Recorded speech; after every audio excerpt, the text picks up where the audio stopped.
¿Sí se ve? Sí, se ve claro. Ok, Continúa.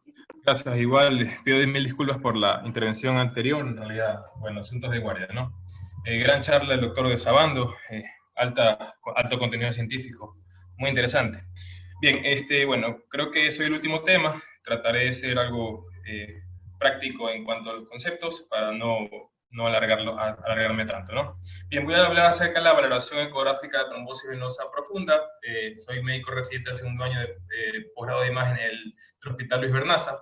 Traigo a cotación este tema ya que en el estado de pandemia conocido ha aumentado, creo que muchos hemos visto en los hospitales o hemos escuchado, hemos leído algún tipo de artículo que ha aumentado el número de casos asociados a TBP, ¿no?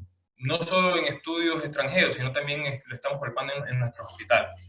Ahora, debido a que hay varios factores como inflamación excesiva, activación plaquetaria, difusión del endotelium, bueno, esto va a acarrear la presencia de un mayor índice de trombosis venosa profunda y lo que conlleva que asociado al COVID va a producir una mayor tasa de mortalidad. Recordar que la trombosis venosa profunda y la embolia pulmonar son afectaciones que requieren un diagnóstico precoz por la parte médica, sobre todo la parte de emergencia, ya que son graves, pero son potencialmente prevenibles, ¿no? Y bueno, esto puede aparecer a cualquier edad y causar una enfermedad grave con alta tasa de mortalidad. Se propone la ecografía como el método, ya conocemos todas las propiedades de la ecografía, que es, en cuanto a costos, es barata, no utiliza radiación ionizante, es confortable para el paciente y es de amplia disponibilidad, ¿no? Entonces hay que proponerla como el diagnóstico o que se incluye en el protocolo diagnóstico precoz para trombosis venosa profunda, sobre todo a los pacientes que tienen enfermedades graves. En cuanto a los objetivos de la charla, seré muy puntual. Quiero hablar un poco de la prevalencia asociada al estado actual de la pandemia. Voy a hacer una pequeña revisión del tema, pero solo datos estadísticas acerca de la trombosis venosa profunda. Quiero o trataré de escribir todas las características ecográficas más importantes, tanto en modo B y en Doppler, para el diagnóstico correcto de la TBP del miembro inferior, y mostrar unos hallazgos ecográficos que son más comunes, por lo menos en la parte de imágenes, que pueden simular trombosis venosa profunda por ecografía, ¿no? Bien, cito este artículo para hablar acerca de la prevalencia combinada de la trombosis venosa profunda en pacientes con enfermedades por COVID-19. Este artículo fue publicado el 28 de julio del 2020. Es un metaanálisis. Se realizó este metaanálisis debido a que la incidencia de la trombosis venosa profunda se ha informado, pero de diversas formas, entre todos los centros clínicos. Entonces, para estimar la prevalencia y la combinada de la trombosis venosa profunda en pacientes, se realizó este estudio. Saqué puntos claves que me parecieron en cuanto al estudio, no lo voy a comentar todo. En el artículo, Ren y colaboradores informaron que había una incidencia extremadamente alta, 85.4% de trombosis venosa profunda del miembro inferior en 48 pacientes con enfermedades graves por COVID en Guangxin. Hubo 397 casos de trombosis venosa profunda en un total de 4.138 pacientes con COVID-19. Importantes datos, que la prevalencia combinada de la trombosis venosa profunda en pacientes con COVID fue el 16%. Prevalencia combinada de COVID en China fue el 30% versus países occidentales que apenas fue un 13%. Y un dato que me pareció súper relevante, la prevalencia combinada en pacientes que tenían trombosis venosa profunda asociadas al COVID, tratados en UCI fue del 23%, y los tratados afuera fue apenas el 5%.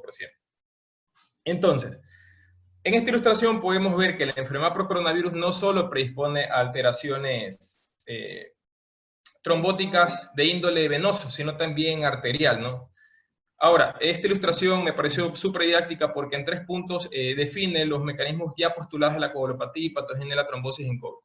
Tenemos en el literal A los factores de riesgo, enfermedades agudas, postración, éstasis, factores genéticos, fiebre, diarrea, malignidad, EPOC, entre otros, ¿no? Ahora, todo esto predispone a que la infección por síndrome respiratorio agudo severo SARS-CoV-2 active una respuesta inflamatoria que va a conducir a la liberación de mediadores inflamatorios.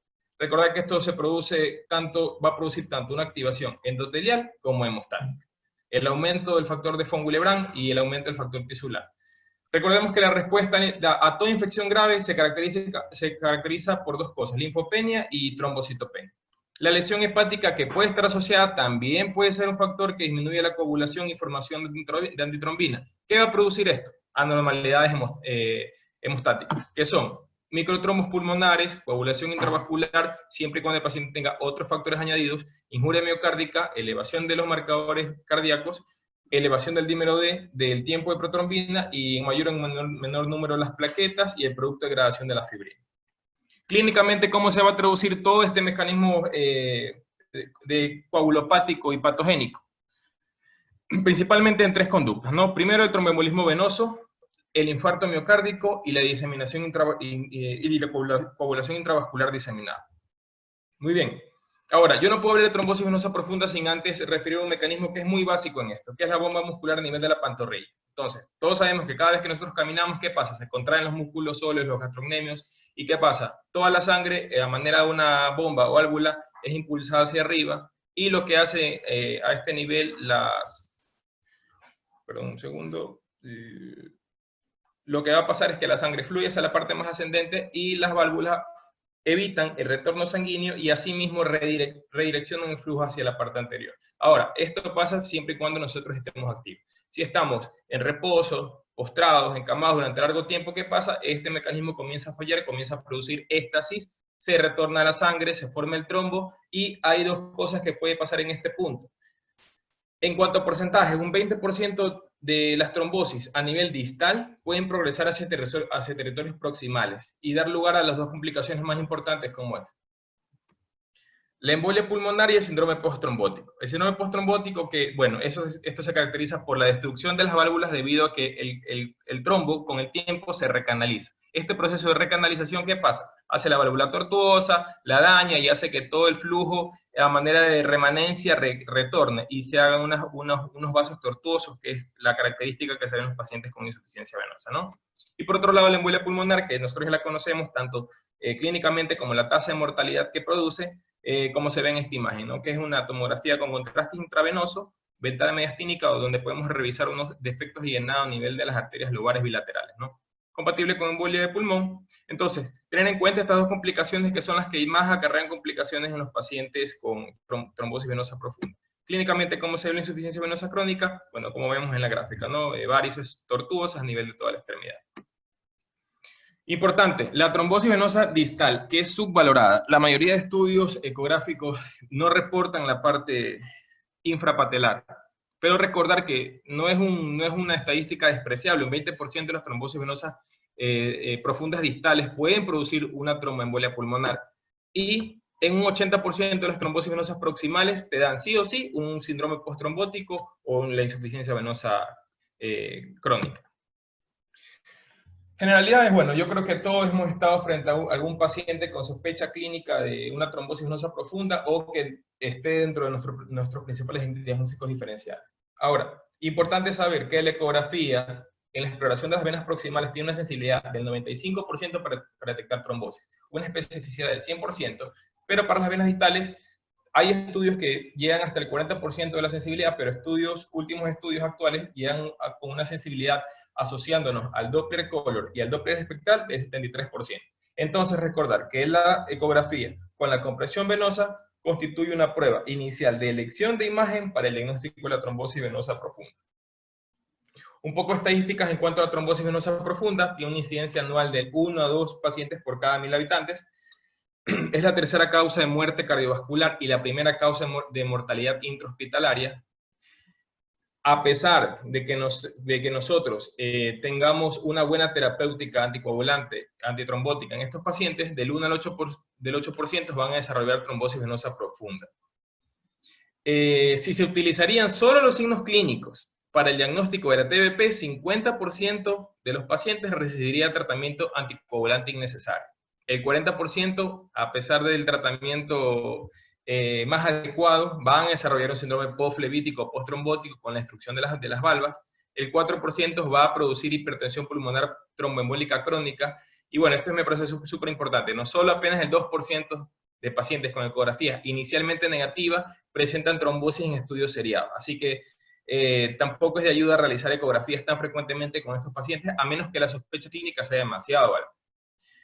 Es una enfermedad que recidiva mucho, tiene un 30% de recidiva. Esto quiere decir que esta elevada tendencia a la recidiva, que puede ser tanto precoz como a largo plazo, hace que esta enfermedad se considere como una enfermedad crónica con reagudizaciones, con elevadas tasas de mortalidad.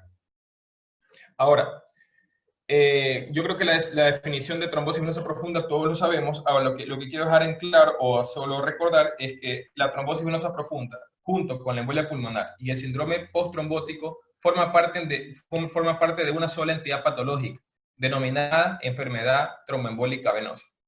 Todas estas manifestaciones en realidad son parte de la misma enfermedad, que provoca, bueno, la oclusión de la luz venosa por depósitos de leucocitos, puede ser fibrina, puede ser hematíes. Esto va a provocar, la propia oclusión provoca la disminución del flujo distal, y este flujo distal disminuido, ¿qué va a provocar? Tiene la capacidad de producir una reacción inflamatoria local y hace que el trombo tenga la capacidad o de extenderse proximalmente o de embolizar hacia el árbol bronquial.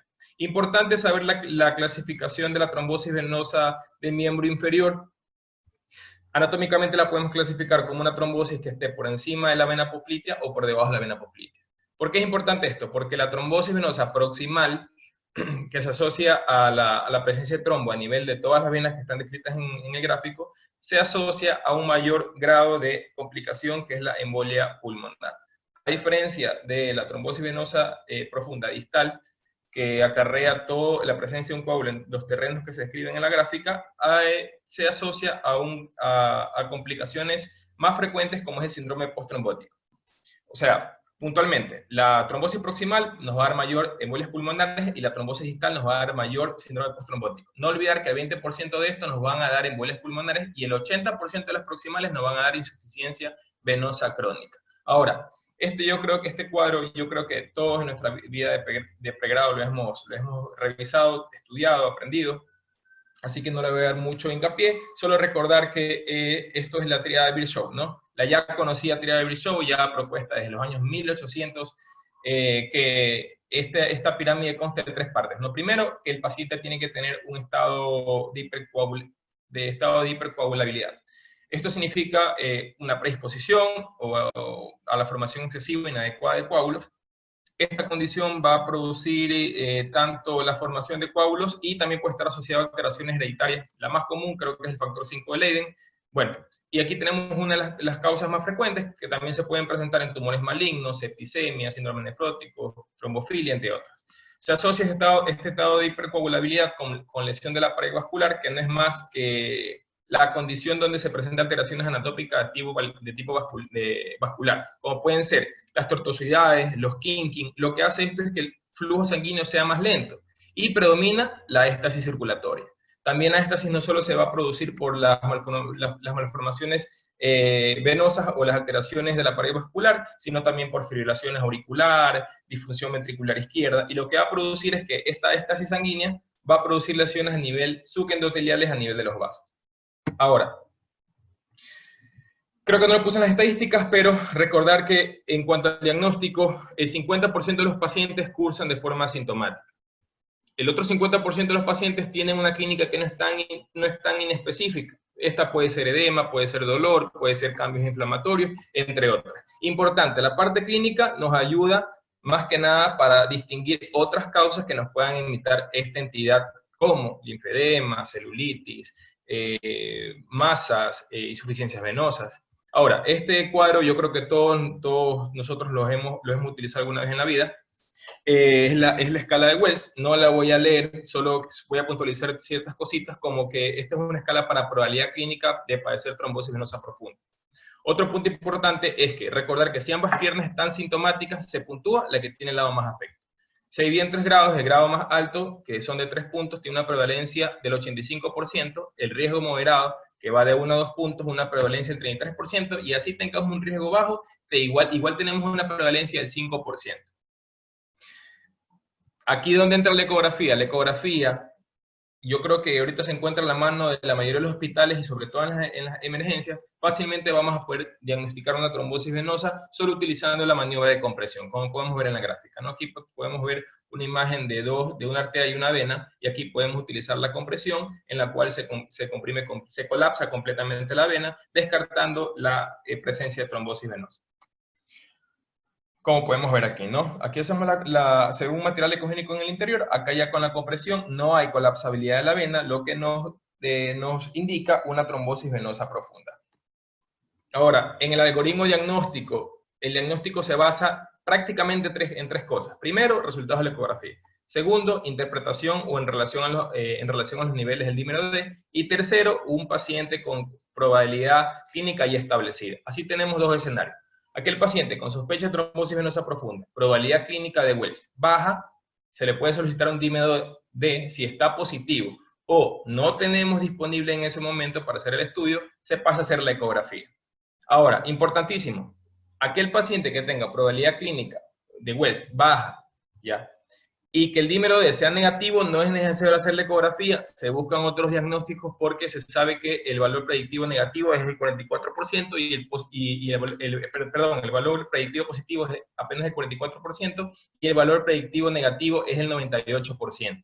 Sobre todo en los pacientes que tienen probabilidad clínica baja, no así en los pacientes que tienen probabilidad clínica intermedia o alta, que se debe mandar sí o sí la ecografía y el dímero D, y la ecografía se tiene que mandar un seguimiento si es que el paciente ya sospecha una trombosis venosa. Puntos claves en el diagnóstico. Un resultado positivo de dímero D no diagnostica trombosis venosa profunda, por lo que les comenté, un valor predictivo positivo del 44%. El resultado negativo excluye trombosis venosa profunda, sí, pero solo en pacientes que tienen probabilidad clínica baja. La ecografía negativa, descarta una TBP en el grupo de pacientes solo con probabilidad clínica baja, no en el intermedio, no en el alto. Aquel paciente que tenga una ecografía negativa, pero con un Wells moderado o alto, ¿qué se sugiere? No repetir inmediatamente o el siguiente día la ecografía, sino tener un tiempo prudencial de 7 a 10 días y volverla a repetir. Vamos a la parte de la valoración. ¿Cuál es la estrategia más útil? Si nosotros sabemos la parte anatómica, ya tenemos el 50% del estudio realizado. El otro 50% pueden ser las directrices técnicas y, bueno, la manipulación del equipo, cómo nosotros podamos realizar el estudio o el protocolo que nosotros queramos seguir. Ahora, en cuanto al enfoque anatómico, bueno, recordar que el sistema venoso profundo tiene se constituye en dos partes, ¿no? Una parte profunda y una parte superficial. La profunda, como su nombre indica, se encuentra por debajo de la fascia muscular o profunda, y la superficial por encima de la fascia muscular, ¿no? Entonces, basándonos en esto, también recordar que el recorrido de las venas es importantísimo, sobre todo al momento de hacer la ecografía, para poder diferenciar las estructuras vasculares. Así tenemos que, si nosotros colocamos el traductor a nivel de la región inguinal, ¿cuáles son las primeras, por debajo de la región inguinal, cuáles son las primeras estructuras que vamos a poder evaluar? La vena femoral común, la arteria femoral superficial y la arteria femoral profunda. Esto asemeja a la cara de Mickey Mouse, en algunos textos lo escriben así, es útil como mnemotecnia para recordarlo, ¿no? Si bajamos un poco más, podemos ver que ya se encuentra bifurcada la arteria femoral superficial y, bueno, la actualmente llamada vena femoral, ya no vena femoral superficial. Entonces, en todos estos puntos nosotros tenemos que seguir haciendo la compresión. Si seguimos bajando, lo más importante que me parece a nivel del tercio distal del muslo es recordar que la vena femoral, en su recorrido en la parte más distal, va a pasar a través de un punto ciego en la ecografía, que es el denominado canal de Hunter, canal aductor o canal subsartorial. Entonces, cuando pasa a través de este canal, importante que aquí se puede realizar un éxtasis sanguíneo y formar trombos, aunque está descrito que mayormente aquí se pueden producir estenosis u oclusiones arteriales, también se pueden provocar trombosis. Así que es importante ser un poquito más efusivo, sobre todo en los pacientes que son más flacos, se puede evidenciar este tipo el trayecto vascular a este nivel. Y bueno, la otra parte llamativa de la exploración es ya a nivel de la parte posterior de la rodilla, la fosa poplitea, en el cual ya la vena femoral, después de salir del canal aductor, cambia su nombre. No solo cambia su nombre, también cambia su posición, pasa a ser más superficial. Podemos ver que en las gráficas anteriores siempre la arteria está por delante, ¿no? Y la vena está por debajo y medial. Pero a este nivel ya cambia su posición, pasa a ser anterior y la arteria pasa a ser posterior. ¿Cuál va a ser el protocolo a seguir? Bueno, hay varios protocolos, ¿no? Hay gente que comienza en la parte más distal a la parte más proximal, gente que comienza en la parte más proximal a la parte más distal. Pienso yo que el protocolo es importante, sí, pero lo mejor es que uno adapte su protocolo y que no se salte ningún tipo de exploración venosa en el momento del estudio. Se sugiere una posición cómoda tanto el paciente como el que va a realizar el estudio, que puede ser la rotación externa de la cadera, una leve flexión de la rodilla y se comienza el estudio. Bueno, aquí traté de resumir en esta gráfica el estudio, y esta gráfica me parece muy, muy importante y les voy a comentar por qué. Primero se comienza a nivel de la región inguinal, observando tanto la vena como la arteria femoral. Segundo, por debajo de la línea inguinal ya se puede observar la bifurcación tanto de la arteria femoral como la vena femoral. En la parte media podemos observar la arteria femoral superficial y la vena femoral superficial. Recordar que la vena femoral profunda es un poco difícil la valoración a nivel de la ecografía, ¿no?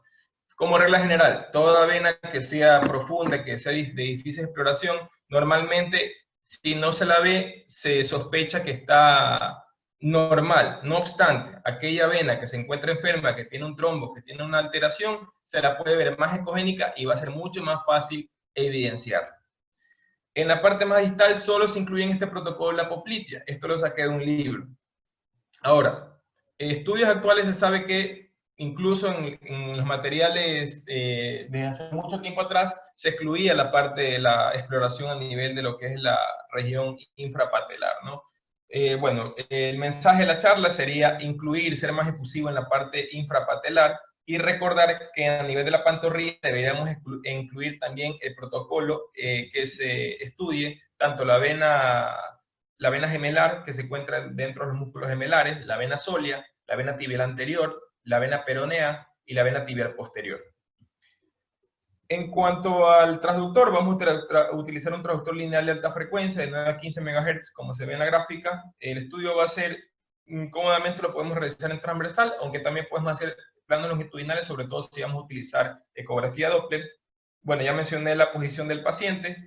Ahora, sí o sí, nos sugieren la valoración de vasos ilíacos, sobre todo si encontramos una trombosis a nivel de la parte más proximal. Estamos hablando de la vena femoral común. Si observamos una trombosis aquí, deberíamos nosotros cambiar el transductor, utilizar un transductor de mayor profundidad como un transductor curvo para poder valorar la extensión de la trombosis. Se sugiere un intervalo de compresión de 2 centímetros para valorar las trombosis y bueno, normalmente la mayoría de equipos vienen ya seteados y podemos utilizar el Presec para vascular arterial o vascular venoso. Pero si no, habría que hacer pequeñas modificaciones en el PDF y el filtro de señal. Este es un protocolo completo que, bueno, guías actuales lo recomiendan, comenzar desde la vena femoral común y terminar hasta la vena tibial anterior y posterior. Vuelvo y repito, puede ser de arriba hacia abajo, de abajo hacia arriba, siempre y cuando no nos saltemos ningún tipo de estas venas. Y como regla general, toda la vena que tenga un trombo adentro va a ser muy fácilmente visualizable, ¿no? Y con la maniobra de compresión ya podemos saber si tienen o no trombosis. Ahora, cosas muy puntuales que vamos a valorar tanto en el modo B, Doppler Color, y en el modo espectral. En el modo B, lo primero que vamos a valorar, ¿qué va a ser? La compresión. Ahora, tenemos que tener en cuenta que la ventana tiene que ser fácilmente visualizable, ¿no? Aquí podemos ver tranquilamente la ventana venosa, que es anecoica, sin estructuras o alteraciones internas, y a la compresión, ¿qué pasa? Desaparece, ¿no? Es fácilmente colapsable. La pregunta es, ¿hasta cuánto yo puedo comprimir un vaso para que este sea positivo o no me dé un falso positivo? Es decir, si yo aplasto mucha fuerza, yo también puedo comprimir la vena, así tengo un coágulo, ¿no? Sobre todo los coágulos agudos. Lo importante es que cuando nosotros hagamos la compresión, no causemos alteración o que la compresión no distorsione la estructura arterial adyacente. O por lo menos que se aplaste menos del 30%. Esa es una óptima compresión para yo decir, bueno, sí, el paciente sí tiene una trombosis, o no tiene una trombosis. En el Doppler Color, lo que vamos a ver es un defecto de relleno, ¿no? Todo defecto de relleno en el Doppler Color, sospechar que el paciente tiene una trombosis. Y por último, en el Doppler espectral, podemos ver cómo es el flujo normal de la vena, no es un flujo fásico, en va y viene, ¿no? Porque se acerca y sale del corazón. Este flujo alterado, que es un flujo que pierde la fasicidad, es un flujo que es completamente de una morfología única. Entonces, ¿qué nos traduce esto? Que el paciente tiene una alteración del vaso que es parcial o se encuentra proximal a la obstrucción. Recordar, los flujos normales de las venas tienen que cumplir sí o sí 5 criterios. Primero, que sea espontáneo, que sea fásico, que sea compresible, que aumente el flujo a la compresión distal y que cese el flujo al valsalva. ¿Qué va a ser la normalidad?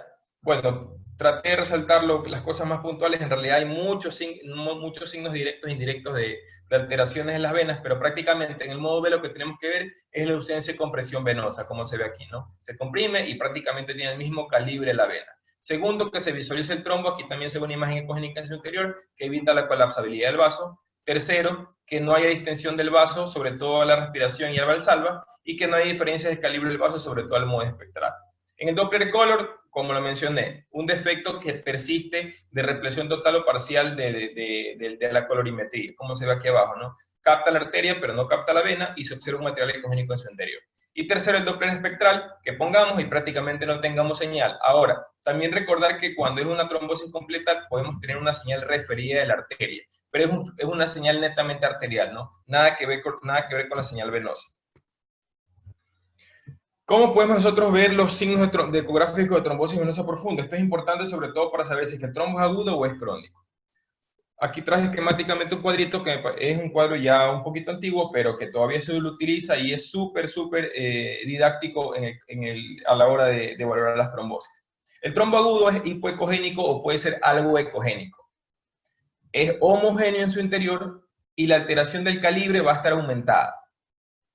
El trombo crónico es más ecogénico, es heterogéneo y tiene una reducción del calibre por la repitalización del trombo. Aquí podemos ver básicamente cómo diferenciamos una trombosis oclusiva, tanto aguda como crónica. Podemos ver que las características son casi similares, ¿no? Al modo B, bueno, a la compresión no es poco colapsable. El Doppler Color, los dos tienen un flujo ausente. Aquí lo que nos va a dar la pauta es la heterogeneidad del contenido de la oclusión crónica, ¿no? Podemos ver que es muy llamativo todo lo que es el contenido heterogéneo del vaso. Y en cuanto a las no oclusivas, en realidad puede ser a veces un poquito confuso tratar de describirlas, pero lo que nos va a salvar aquí es la utilización del Doppler Color.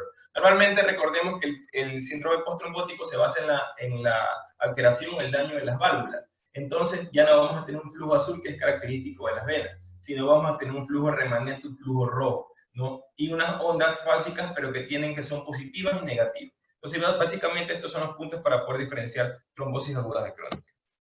Ahora, esto es un estudio que fue publicado en la Sociedad de Cardiología, y me pareció súper importante. ¿Por qué? Porque aquí ponen una pirámide en la cual se basa el desenlace de riesgo de un paciente con infección por COVID después de exposición a SARS-CoV-2.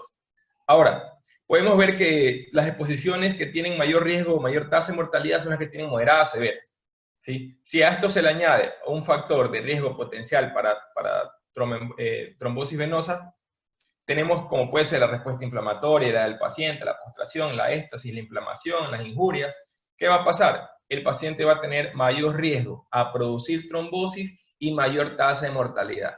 Me pareció súper importante el desenlace de los pacientes y el estudio que se hizo, porque me parece significativo, porque de esto yo me basé para filtrar los pacientes de mi hospital y poder ver si es que en realidad la mayoría de pacientes que tenían una categoría o un riesgo alto o mediano de COVID, valorado imagenológicamente, solo utilizando el CORRAT, un CORRAT mayor a 4 o 5, tenían alguna ecografía de miembros inferiores con trombosis. Bueno, puede filtrar algunos pacientes, ¿no? Aquí tenemos el primer paciente es una mujer de 76 años con esta ecografía de miembros inferiores. Podemos ver que en la vena femoral común izquierda, aquí encontramos un material ecogénico adosado a la pared posterior, ¿no? A la maniobra de compresión no es colapsable. Al Doppler Color parcialmente capta flujo, el resto tenemos un efecto de depresión. Esta se extendía hasta la vena poplite izquierda. Podemos ver que tampoco hay compresión, cómo persiste la imagen ecogénica en su interior, pero que todavía tiene un flujo, pero es un flujo fásico porque es una oclusión parcial, como les dije en el esquema, ¿no? Ahora, busquen ustedes mismos, esta es la tomografía de la misma paciente. Esto creo que ya hemos visto mucho. Paciente con infiltrado, una tomografía tanto axial, coronal y sagital, podemos ver el infiltrado en vidrio esmerilado en los segmentos, en los lóbulos superiores, segmentos anteriores y consolidados ya en la parte posterior, ¿no? El paciente fue catalogado como un CORRAT 5. Otro paciente, también tenemos un defecto de presión en la vena femoral del Doppler Color. No hay colapsabilidad de la vena femoral. en la vena femoral del tercio distal persiste el defecto de depresión y podemos ver que incluso la safena mayor está tomada, ¿no? En un corte más abajo, el tronco tibio peroneo también se ve con un material ecogénico en su interior. Esta es la placa de la paciente. Podemos revisar que tiene vidrio esmerilado bilateral, difuso, sin respeto al nivel de la parte subpleural, engrosamiento peribroncovascular. La paciente fue catalogada como un CORRAD 5. Otra paciente, este es un masculino de 36 años, la vena femoral común se encuentra con un material ecogénico en su interior, no colapsable. La vena safena magna derecha también tiene una extensión del trombo a este nivel. La vena femoral a nivel de la parte media y distal se encuentra también no colapsable. La vena poplitea, de igual manera, no se encuentra con un material ecogénico en su interior, tampoco colapsable, ¿no? Se extendía hasta la parte gemelar, es decir, una trombosis extensa. Esta es la tomografía del paciente. Ya. Tenemos un paciente que tiene prácticamente consolidaciones bilaterales, difusas, con una ocupación prácticamente del 75% de los campos pulmonares, es decir, fue catalogado como hallazgos tomográficos de un CORRAD 5 con severidad grave, ¿no? Otro paciente, en reposo y en compresión, podemos ver que el calibre de la vena no varía. En la unión safeno-femoral podemos ver un material ecogénico en su interior, que se extiende hasta la vena femoral superficial y la vena femoral profunda, como les mencioné, ¿no? Normalmente la vena femoral profunda es difícil de verla, pero cuando hay un material ecogénico en su interior, se ve, o sea, se ve porque se ve, y con la maniobra de colapsabilidad podemos definir que el paciente tiene una trombosis, ¿no? Esta trombosis se extendía hasta la vena poplitea, es decir, una trombosis extensa. Esta paciente tenía 49 años, una femenina. Bueno, las gemelares también estaban tomadas, ¿no? En realidad, score de severidad es moderado, pero la paciente no deja de ser un CORAD 5, ¿no? Porque ya tiene poco respeto subpleural.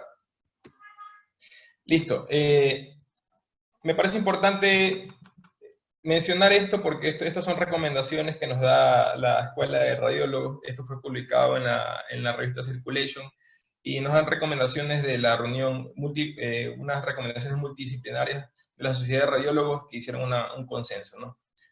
Resumo las recomendaciones. Ellos recomiendan que la ecografía no debería ser solo utilizando un modo B. Sobre todo en la parte más distal deberíamos utilizar modo B, modo espectral y modo color hasta el tobillo, ¿no? Para tratar de diagnosticar más las trombosis infrapatelares que se pueden complicar en un 20%. Bueno, esto es algo muy práctico, los términos han cambiado, ya no se dice trombosis crónica ni aspecto crónico, sino que se dice cambios postrombóticos crónicos para escribir el material residual a nivel del vaso, ¿no?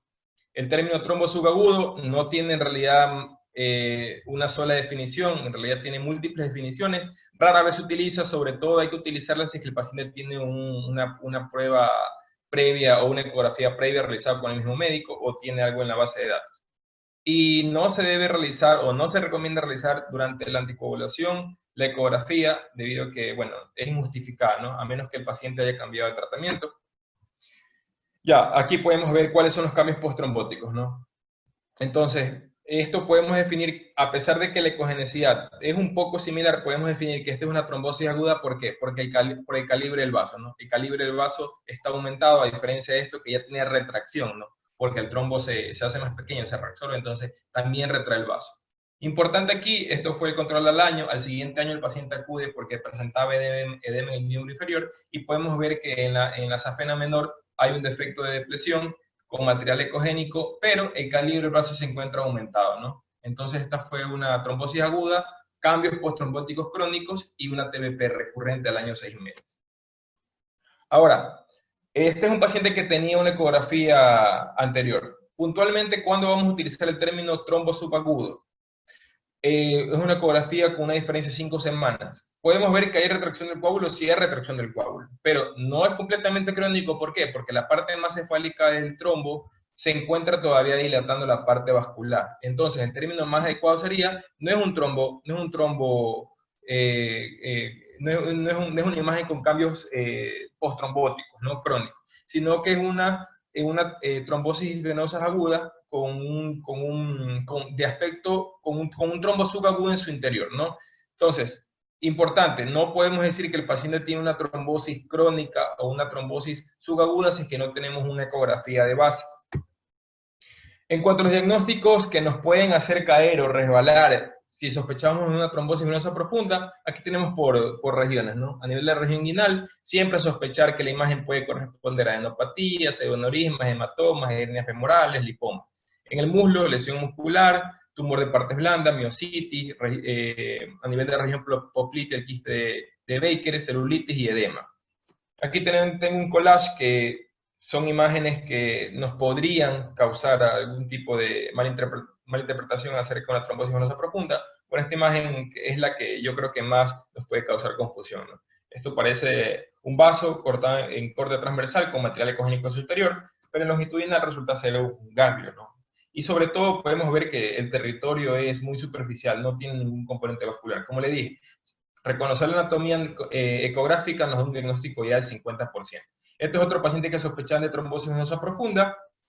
En realidad, este tiene infiltración de lo que es la parte del tejido celular subcutáneo que divide las celdillas grasas debido al edema. En realidad, esto no nos puede confundir tanto con trombosis venosa profunda, pero sí este edema puede causar éstasis a nivel de los vasos y nos puede causar un fenómeno que nos puede engañar a pensar que tiene una trombosis venosa profunda, ¿no? Este es otro paciente que tiene una masa intrasustancia posterior a un trauma antiguo, sospechada una trombosis venosa profunda por el dolor, pero resultó siendo un lipoma. Podemos resaltar que esta ecografía, la ecogenicidad, ¿no? Se parece mucho a los tejidos blandos, entonces no tiene características de un trombo, ni se encuentra en disposición vascular, así que no hay cómo pensar que esto sea una trombosis.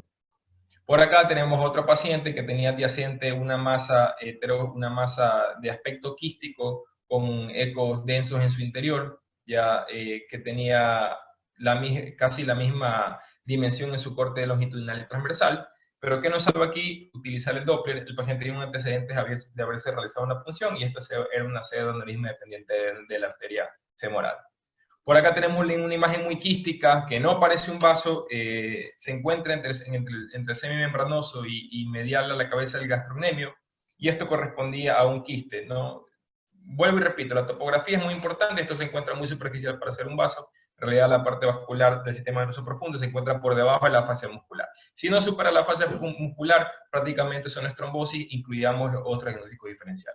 Y por último, un paciente con antecedentes de trauma, tenía un hematoma intrasustancia, muy parecido al lipoma, ¿no? Pero antecedentes aquí nos hace bastante el diferencial.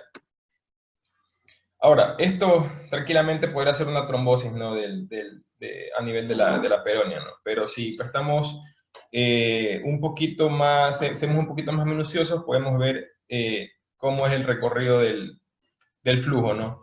Entonces podemos ver que prácticamente lo que vemos ahí es una imagen como que la sangre se esté retornando. Esto se conoce como el fenómeno de Rowley-Hawkes. No confundir que esto es un apilamiento de los eritrocitos, ¿no? Y esto nos puede confundir acerca de una trombosis, pero la imagen en movimiento y la compresión siempre va a ser colapsable. En conclusión, siempre hay que tener mayor vigilancia en la prevención y manejo clínico de la TBP, especialmente en los pacientes que tienen COVID-19, sobre todo en áreas como la UCI o en pacientes que se encuentran en su casa, pero que se encuentren postrados o encamados.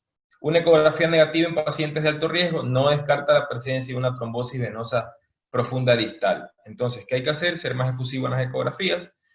El dímero D negativo solo excluye el diagnóstico de las TBP en pacientes con baja probabilidad o con un pretest bajo. Y recordar que 7 de cada 10 pacientes podrían tener una causa distinta a la TBP para el dolor, como edema, masa, o eritema en las piernas. Listo, eso es todo. Espero que haya sido de su agrado la intervención de la noche de hoy. Sí. Muchas gracias, doctor Barreto, por su excelente intervención. ¿Alguien que desee realizar alguna pregunta por el chat o por el micrófono? Estamos esperando unos par de minutos para poder cerrar la sesión.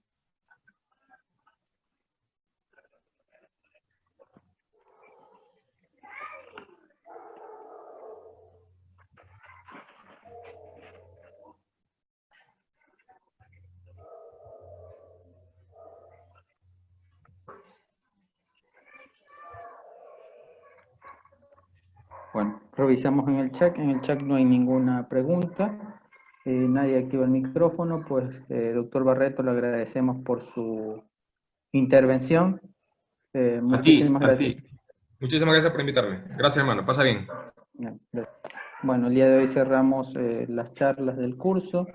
El día de mañana iniciamos nuevamente a las 5:45 y iniciamos con la parte de pediatría. Cabe recalcar que las clases de aquellas personas que no puedan verla, pues están en la página www.ceprosa.com y pueden verlas, registrarse y pueden observarlas. Muchísimas gracias, nos vemos el día de mañana.